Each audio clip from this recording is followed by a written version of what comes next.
Спасенка, здравей! Здравей! Искам да те попитам, забеляза ли промени и какви са те след първата ни сесия? Ами забелязах промените и най-голямата промяна е, че след сесията забелязах промяната в баща ми.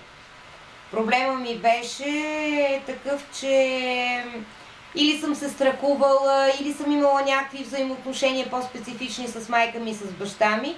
И след сесията, третия, четвъртия ден след като мина сесията, забелязах страхотна промяна в баща ми.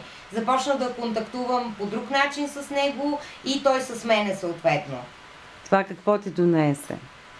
Какви емоции? Ами, чувствам се щастлива, когато мога да разговарям с него.